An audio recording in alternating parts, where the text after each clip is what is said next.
কার নূরের অংশ?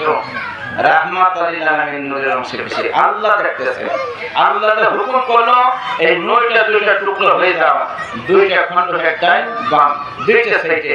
আল্লাহ তার কুদরতি চক্ষু দ্বারা তাকাইয়া দেখে তার নূরের অংশ হতে তার বন্ধুর নূর বেশি আলোকিত। সুবহানাল্লাহু আকবার। ওয়া রাহমাতুল লিল আলামিন আপনি উম্মতের জামিন, গুনাহগারের অতি আপনজন। আল্লাহর নবী মায়ার নবী গো, আপনি নবী আমার জীবনের জীবন। সকলে আপনি নবী আমার জীবনের জীবন, আপনি আমার জীবন সাথী, অন্ধকার কবরের বাতি। আপনি নবী আমার জীবন সাথী, অন্ধকার কবরের বাতি। আপনার নূরে সৃজন হে বড় মহান। আল্লাহর নবী মায়ার নবী গো, আপনি নবী আমার জীবনের জীবন। আমার ভাইরা এবার আল্লাহ রাব্বুল আলামিন তার কুদরতে কুদরত কাইয়া দেখেন তার নূরের চেয়ে তার বন্ধু রাহমাতুল লিল আলামিনের নূরের অংশ বেশি উজ্জ্বলিত হয়ে গেছে। আল্লাহ রাব্বুল আলামিন নিজে আশিক হইয়া একদিন দুই দিন তিন দিন নয়, আমার আল্লাহ একে একে ৭০,০০০ বছর পর্যন্ত আমার রাসূলের ওই নূরের দিকে আশিক হয়ে তাকিয়েছিল। এই যে শরীয়তের মসনায় আমার আল্লাহ হলো মাসুম, রাসূল হলো আশিক। আর ইলমে মারিফতপন্থী আলেম যারা, মারিফতপন্থী আল্লাহর ওলি যারা, তারা বিশ্বাস করে আমার আল্লাহ হলো আশিক, নবী হলো মাসুম। কেন? আল্লাহ নিজে আশিক হয়ে রাসূলের নূরের দিকে তাকিয়েছিল কয়দিন? ৭০,০০০ বছর। এবার আল্লাহ রাব্বুল আলামিন পর্যায়ে ক্রমে তিনি ফেরেশতা তৈরি করলো, কলম তৈরি করলো। এবার এই দুনিয়ার জমিনে আল্লাহ রাব্বুল আলামিন সৃষ্টি করার উদ্দেশ্যে আদম ও সাফুল্লাহকে তৈরি করিবে। বিরাট ইতিহাস ওই পর্যায়ে যাব না। আদম সৃষ্টির রহস্য আজকে বলবো, কিন্তু একটা ঘটনা উত্তোলন করতেছে। এই জন্য আল্লাহ রাব্বুল আলামিন তার বন্ধু রাহমাতুল লিল আলামিনকে কতটুকু মর্যাদা দান করেছেন। আল্লাহ রাব্বুল আলামিন যখন আদম ও সাফুল্লাহকে তৈরি করবে, আদম ও সাফুল্লাহকে তৈরি করার উদ্দেশ্যে যখন ফেরেশতাকে হুকুম করলো, ও আমার ফেরেশতারা তোমরা কিছু মাটি সংগ্রহ করো। পর্যায় ক্রমে একজন ফেরেশতা অনুমতি নিয়ে আল্লাহ রাব্বুল আলামিনের অনুমতি ক্রমে এক মুষ্ঠ মাটি সংগ্রহ করলো। ওই এক মুষ্ঠ মাটির ওজন ছিল ৪০ মণ। কয় মণ? ৪০ মণ। মাটির এক অংশে পানি এক অংশে রাহমাতুল লিল আলামিন নবী আমার কাছে কুনতুন নাবিয়্যুম বাইনা আদামি মায়াতিন। আমি ওই সময় নবী ছিলাম।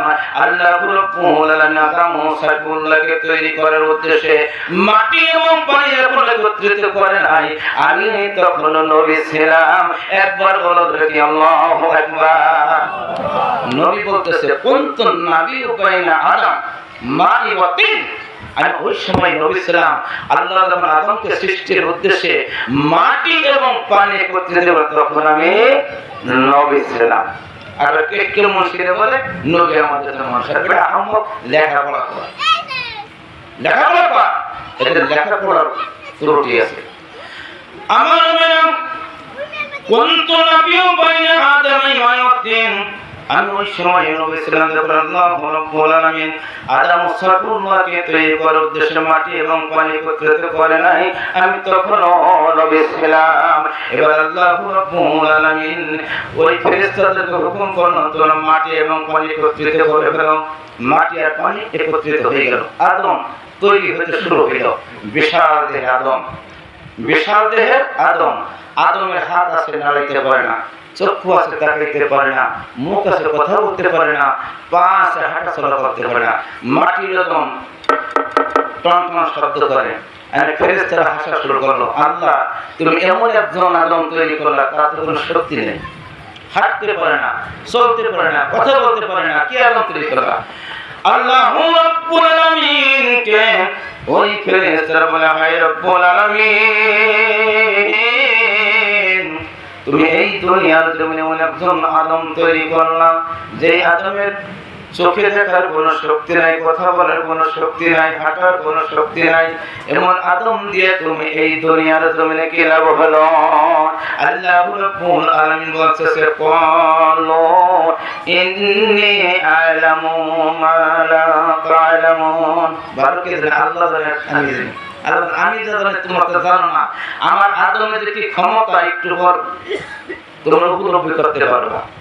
এবার আল্লাহ ওই মাটি আদমকে চলার শক্তি দান করার জন্য, কথা বলার শক্তি দান করার জন্য, সমস্ত অঙ্গ প্রত্যঙ্গ শক্তি দান করার জন্য আল্লাহ ওই মীর রুহকে হুকুম করে, রুহ তুমি আদমের দেহের ভিতরে প্রবেশ করো। এই যে আমাদের রুহ। এখন আল্লাহ না করো, যখন আমার নিঃশ্বাস শেষ তখন আমার রুহুর জগৎ শেষ। রুহ একটা বাহ্যিক আর একটা আত্মিক। বাহ্যিক আত্মা দুই প্রকার, বাহ্যিক আত্মিক, কথা ঠিক কিনা? কিন্তু বাহ্যিক যে জীবাত্মা পরমাত্মা, জীবাত্মা পরমাত্মা, জীবাত্মাকে আমি আপনাদের সাথে ওয়াজ করতেছি, কথা বলতেছি, আমি যা কিছু বলে জীবাত্মা দ্বারা হইতেছে, কিন্তু পরম কখনো মরে না। ওই আসতেছে আমার আদমের শক্তি তোরা দেখ। আদমকে দুইটা শক্তি দেবো, একটা জীব আর একটা পরম, দুইটা শক্তি আমি আল্লাহ দিতেছি। আমার আল্লাহ রাব্বুল আলামিন এবার রূহকে হুকুম করলো, রূহ তুমি আদমের দেহের ভিতরে প্রবেশ করো। রূহ আদমের দেহের ভিতরে প্রবেশ করে একটা চিৎকার দিয়ে বাহির হয়ে যায়। আল্লাহ রাব্বুল আলামিন রূহকে হুকুম করলো, রূহ আমি তো তোমার আদমের দেহের ভিতরে প্রবেশ করার অনুমতি দিয়েছি, আমি তোমাকে বাহির হওয়ার অনুমতি দেই নাই, তুমি কেন বাহির হয়ে গেলা? আমার হুকুম তুমি কেন ব্যতিক্রম করে না? রূহ সঙ্গে সঙ্গে আমার আল্লাহর দরবারে পড়ে কয়, হায় রাব্বুল আলামিন, তুমি আমাকে এমন একটা ঘরের ভিতরে প্রবেশ করার অনুমতি দিলা, যেই ঘরটা হলো অন্ধকার। আমি অন্ধকার ঘরে বসবাস করে কোনো শান্তি পাইতেছি না। এখন আপনাদের বোঝার জন্য বলতেছি, এই মাঠটা যদি অন্ধকার হয়ে যায়, বাতি না থাকে, আমি ওয়াজ করে শান্তি পাবো? আপনারা শুনে শান্তি পাবে? রূহ আল্লাহ, তুমি আমাকে এমন একটা ঘরে পাঠাইলা, শুধু অন্ধকার অন্ধকার, কিছু দেখা যায় না। আমি নিজে কেন হয়ে গেছি ঘরে দিয়ে? হায় রব্বুল আলামিন, তুমি আমাকে এমন একটা ঘরের ভিতরে প্রবেশ করার অনুমতি দিয়েছো, যে ঘর হলো অন্ধকার, অন্ধকার ঘরে আমি বসবাস করতে পারতেছি না। এবার আল্লাহ রাব্বুল আলামিন ওই অন্ধকারকে আলোকিত করার জন্য আদায়ান ইলাল্লাহি বিইذনিহি ওয়া সিরাজাম মুনীরা। আল্লাহ রাব্বুল আলামিন ওই অন্ধকার ঘরকে আলোকিত করার জন্য আদায়ান ইলাল্লাহি বিইذনিহি ওয়া সিরাজাম মুনীরা। ওই সিরাজাম মুনীরা হলো আপনার আমার নবী মুহাম্মদুর রাসূলুল্লাহ সাল্লাল্লাহু আলাইহি ওয়াসাল্লাম। আল্লাহ রাব্বুল আলামিন আমার দয়াল নবী রাহমাতুল লিল আলামিন দরদি নবী ওই নূরের অংশ থেকে কিঞ্চিত নূর আদমের পেশানিতে দান করে দিল। সকলে বলেন সুবহানাল্লাহ। কার নূর? নবীর নূর। ওই যে ৭০,০০০ বছর টাকা ছিল আশেক হইয়া আল্লাহ ওই জায়গা থেকে সামান্য একটু নূর দিয়ে দিয়েছে, সামান্য। এবার আল্লাহ রাব্বুল আলামিন রূহকে হুকুম করলেন, রূহ তুমি আদমের দেহের ভিতরে প্রবেশ করো, আমার আদমের দেহের ভিতরে প্রবেশ করো। আল্লাহ রাব্বুল আলামিনের অনুমতি করবে, রূহ আদমের দেহের ভিতরে প্রবেশ করে যায়। সকলে বলেন সুবহানাল্লাহ। এবার আল্লাহ রাব্বুল আলামিনের হুকুমে আদমের দেহের ভিতরে প্রবেশ করে একটা শিক্ষা দিয়ে বলল, হায় রাব্বুল আলামিন, তুমি আমাকে যে ঘরে বসবাসের অনুমতি দিলা, এই ঘরটা এখন আলোকিত। আমি যে কিয়ামত পর্যন্ত আদম বেঁচে থাকার আমি বসবাস করি, আমার কোনো অসুবিধা হবে না।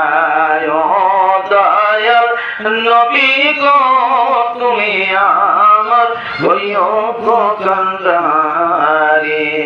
ও মায়ার নবী গো, তুমি আমার হইও গো কান্ডারি।